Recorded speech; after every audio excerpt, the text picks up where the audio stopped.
লেখাটি পরে শরীরের রুমটা দাঁড়িয়ে গেছে ভাই। কয়েক মিনিট চাচ্ছি তোমাদের কাছে, আশা করি তোমরা পুরো গল্পটা শুনবা আর শেয়ার করে অন্য আরেকজনকে দেখার সুযোগ করে দিবা। জান্নাতীরা নিজ নিজ গ্রহে অবস্থান করবেন। এমন সময় দরজায় কেউ কড়া নাড়বে। দরজা খুলে দেখবেন একজন ফেরেশতা দাঁড়িয়ে আছে। তিনি বলবেন, চলো আল্লাহ তাআলার সাথে দেখা করে আসি। তিনি তখন খুব উল্লাসিত হয়ে বের হয়ে দেখবেন খুব সুন্দর একটা বাহন তার জন্য উপস্থিত। বাহন ছুটে চলবে খুব নয়নাবিরা মার দিয়ে, যা স্বর্ণ আর মণিমুক্তা দিয়ে খচিত, পিলারে সাজানো।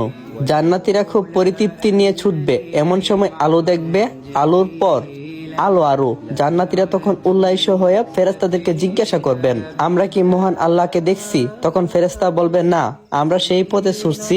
হঠাৎ জান্নাতীরা শুনবেন গায়েবী আওয়াজ, আসসালামু আলাইকুম ইয়া আহলাল জান্নাত। আল্লাহ সুবহানাহু সালাম দিচ্ছেন জান্নাতীদের। খুবই আবেগময় হবে সেই মুহূর্তটা। আল্লাহু আকবার। আল্লাহ সুবহানাহু তাআলার জবাবে তখন জান্নাতীরা বলবেন, আল্লাহুম্মা আনতাস সালাম ইয়া মিনকাস সালাম তাবারাকতা ইয়া জাল জালালি ওয়াল ইকরাম। হে আল্লাহ, আপনি মহান, আপনি শান্তিময় এবং আপনার হতেই শান্তি বর্ষিত হই। আপনি রহমতময়, হে আল্লাহ, আপনি সম্মানের অধিকারী। তখন আল্লাহ তাআলা জিজ্ঞাসা করবেন, তোমরা কি খুশি? তোমরা কি সন্তুষ্ট? আল্লাহ জাহান্নামের আগুন থেকে বাঁচিয়ে আমাদেরকে জান্নাত দিয়েছেন, আমরা সন্তুষ্ট না হয়ে পারি? আল্লাহ তাআলা তখন জিজ্ঞাসা করবেন, তোমাদের আর কি চাই? তখন জান্নাতীরা বলবেন, ইনশাআল্লাহ, আমাদের আর কোনো কিছু চাই না। আল্লাহ তাআলা বলবেন, না না না, তা বললে হবে না, আজ তো দেওয়ার দিন, আমি তোমাদেরকে আরো দেব, যদি চাও তাহলে বলো। জান্নাতীরা বলবে, ইনশাআল্লাহ। ও আল্লাহ, আমরা আপনাকে দেখতে চাই। আল্লাহ তাআলা তখন পর্দা সরিয়ে দেবেন। সৃষ্টি এবং স্রষ্টা মুখামুখি।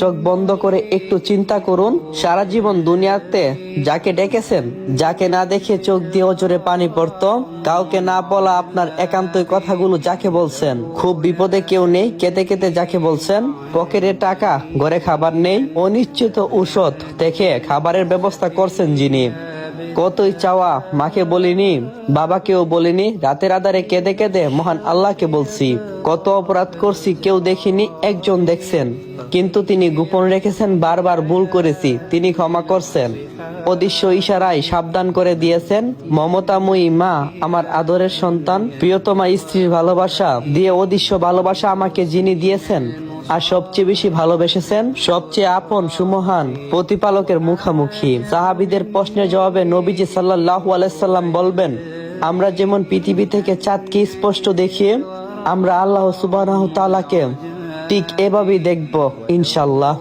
আল্লাহকে দেখার জান্নাতীদের সবচেয়ে বড় নিয়ামত। ইয়া আল্লাহ, স্বল্প সংখ্যক সেই মহান সৌভাগ্যবানদের তালিকায় আমার নামটা যোগ করে দিন, আমিন।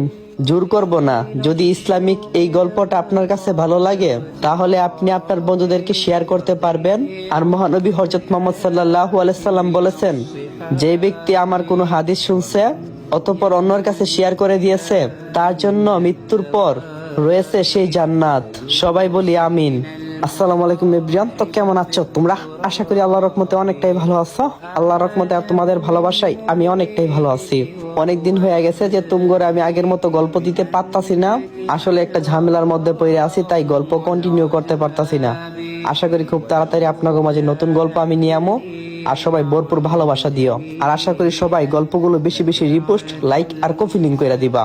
তো ভালো থাকো সবাই। আল্লাহ হাফেজ। নিজেকেও খেয়াল রাখো।